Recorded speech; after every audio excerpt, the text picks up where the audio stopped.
Hi guys, Scott here from TEPIS Paranormal, and I'm back with day 12 of the TEPIS Paranormal Christmas Advent Calendar. Yesterday we looked at the Jamaica Inn. Today we're going to be looking at Eastern State Penitentiary. Located in Philadelphia, the Eastern State Penitentiary is a former prison which was in operation between 1829 and 1971.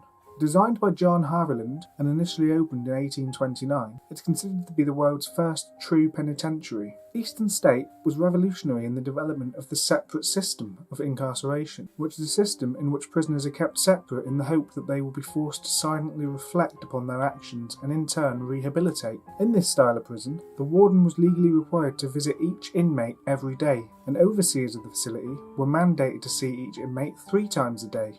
Eastern State's floor plan and prison model was used as the general model for over 300 prisons worldwide. Originally, inmates were housed in small cells that could only be accessed via a small exercise yard at the back of the prison, with only a small portal, large enough to pass meals through, opening onto the cell blocks.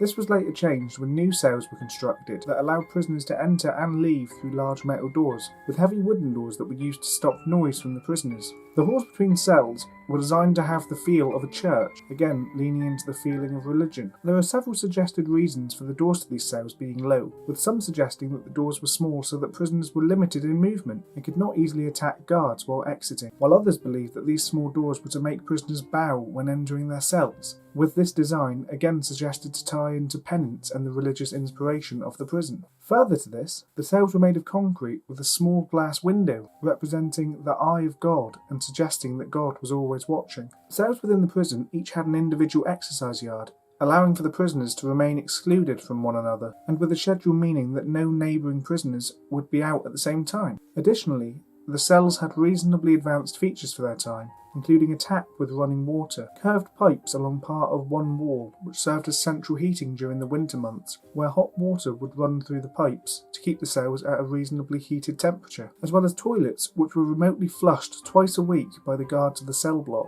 In 1924, Pennsylvania Governor Guilford Pinchot reportedly sentenced Pep the cat murdering dog, who was an actual dog, to life in prison for killing the governor's wife's cherished cat.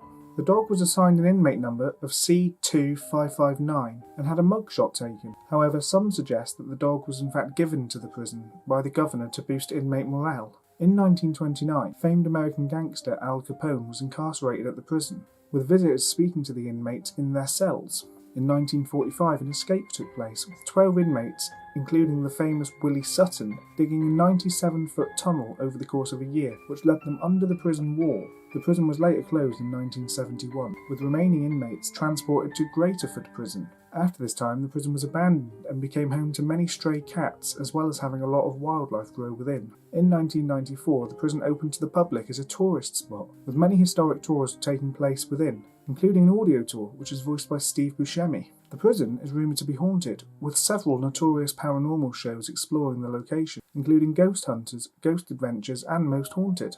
One of the stories from within the prison is that of Cell Block 12, which is renowned for having echoing voices and cackling. Additionally, Cell Block 6 is where a number of sightings of shadow figures take place. Cell Block 4 is known for a variety of ghostly faces appearing to visitors, and many have reported seeing the silhouette of a guard in one of the towers. So, could this former penitentiary be haunted by the spirits of the many prisoners that were kept within? If this is the case, many paranormal teams investigate the facility, and with it being a National History landmark, it's likely that it will be possible to do so for the foreseeable future. So hopefully some evidence will be captured one day. But for now, I've been Scott from TEPIS Paranormal, and this has been day 12 of the TEPIS Paranormal Christmas Advent Calendar. See you tomorrow for day 13.